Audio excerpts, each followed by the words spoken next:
In a park next to the Houses of Parliament in London, there's a statue of a woman called Emmeline Pankhurst.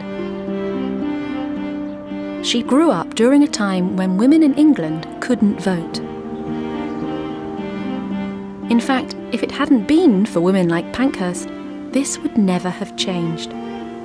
She was a suffragette and dedicated her entire life to fighting for the right to vote. When Emmeline was 14 years old, she attended a lecture on the women's suffrage movement. If she hadn't gone to this lecture, her life could have been very different.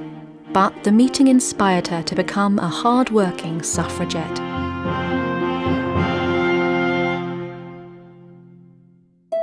A few years later, when she was 21, Emmeline married a lawyer called Richard Pankhurst. He was also a supporter of women's rights and helped to form various political parties dedicated to fighting oppression. Sadly, he died suddenly in 1898. Emmeline and her daughters, Christabel and Sylvie, continued the struggle for equal voting rights for women. In 1903, they started a group called the Women's Social and Political Union. There were many other suffragette groups in the country at this time, but this was one of the largest and most militant. In 1908, there were big demonstrations for women's rights, but nothing changed. The Pankhursts were very disappointed. Emmeline felt that they would have had more success if they had acted more aggressively.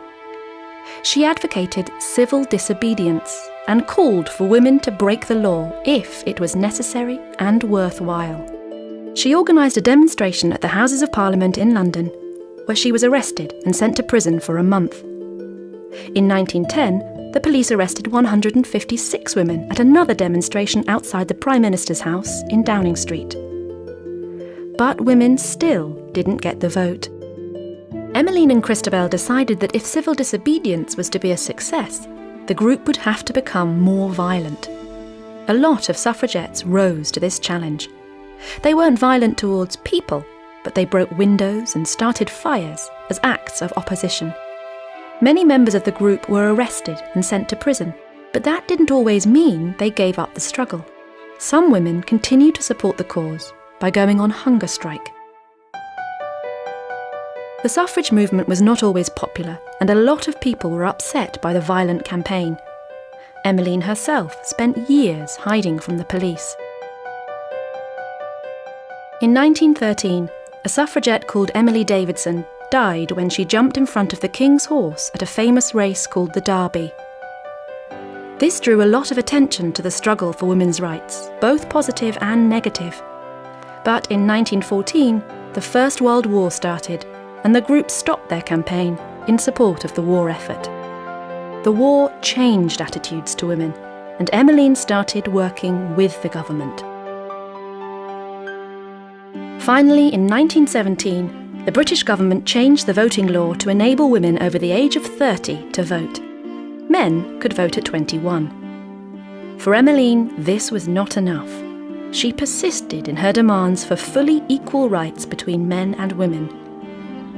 Sadly, she never saw this happen. She died in June 1928 when she was 69 years old. If only she had lived for one more month, she would have seen her lifelong dream come true. In July 1928, the government passed the Representation of the People Act, which finally gave women the same rights to vote as men.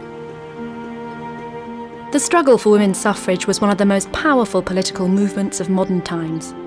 It united women from all backgrounds and nationalities and inspired other civil rights movements for years to come.